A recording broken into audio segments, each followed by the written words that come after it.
Paranoia, government conspiracy, and demons in his head. These are all the things that the accused highway shooter has said led him to the shooting where he shot at nearly 24 vehicles more than a year ago. For the first time since his arrest in November of 2012, we got to hear from Raulie Casteel himself in court today. Alyssa Finsky was there as he took the stand. Taking the stand for the first time in this terrorism trial, Raulie Casteel says he believed the government was watching him. Following me, my wife, my daughter, wherever we went. I felt that my telephone calls were being monitored.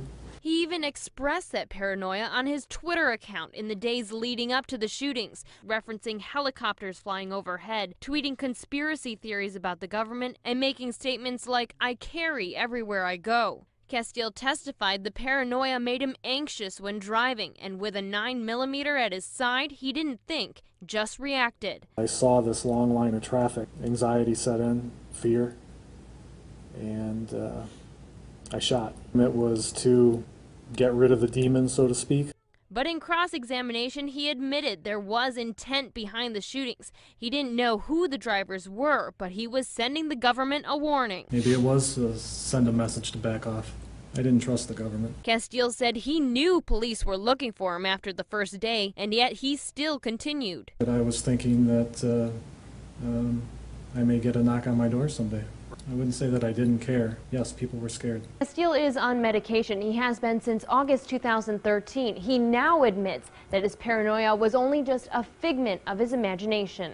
I deeply regret that it ever happened. The accused I-96 shooter is facing life in prison after being found guilty of terrorism and other charges today. Raulie Casteel said that he shot at several cars because of mental illness and paranoia about the government. Alyssa Finsky was in the courtroom today. Count 1, terrorism, guilty of terrorism.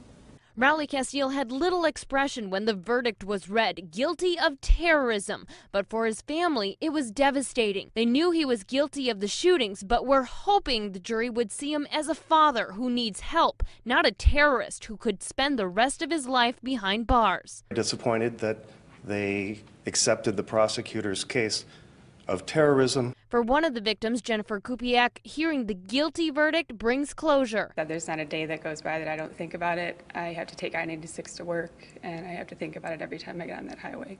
She and her family will never be able to forget how she was a second away from death. In the end, there are no winners in this case.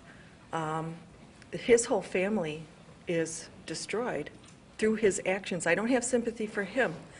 I have a lot of sympathy for the family. Detective Ron Moore with the Wixom Police Department, who's been investigating the shootings since they began, will also be able to breathe a little easier now that the case is nearing an end. Side with the verdict and very much relieved.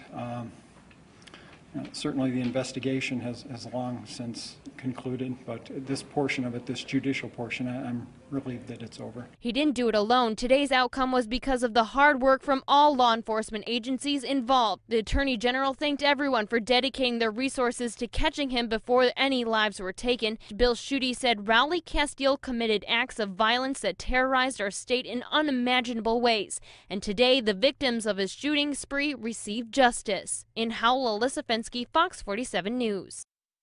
Sentencing is set for March 3rd, and Casteel is supposed to be sentenced in Oakland County tomorrow, but that has since been postponed. Didn't get life, but he will be spending a long time behind bars for shooting at several cars on Michigan highways. Raulie Casteel was sentenced to 18 to 40 years in prison for terrorism and other charges.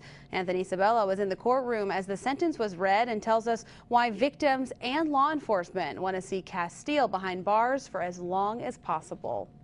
It was one last attempt for sympathy from defense attorney Doug Malkoff. Some of us get the mental illness, some of us don't. But in the end, Raulie Casteel is doing time for his crimes, namely terrorism. It is the sentence of the court on count 1 that Mr. Casteel be committed to the Department of Corrections to serve a term of 16 to 40 years. Casteel emotionless during his sentencing, unlike his victims who had one last opportunity to speak to him beforehand. Mr. Casteel, what you are is a criminal. I need you to know that I forgive you. Add in assault and weapons charges, and Casteel faces 18 to 40 years behind bars for shooting at 23 vehicles along I-96, M52, and a handful of other streets. Ingham County Sheriff Gene Rigglesworth hopes it's closer to 40. Look what he did to the community. When you talk about people that are afraid to drive on the road, they don't want to take their kids to school, they're afraid to go to an MSU football game, they're afraid to go to a Tiger game. I mean, he really did terrorize this community. It's the first terrorism charge issued by the state attorney general, a charge Attorney General Bill Schuette reaffirmed after the sentencing. His actions of Raulie Casteel fit the statute on the Michigan books like a glove. And so we decided this is a terrorist activity. As for victims like Jennifer Kubiak, now it's a waiting game to see if that terror will return. I definitely feel better now, but it's something that, you know, if he ever does get out one day, I'll definitely think about if he'll come find me or any of the other victims. In Howell, Anthony Sabella, Fox 47 News. It's estimated that law enforcement agencies involved in this case spent between $750,000 to $1 million on this investigation.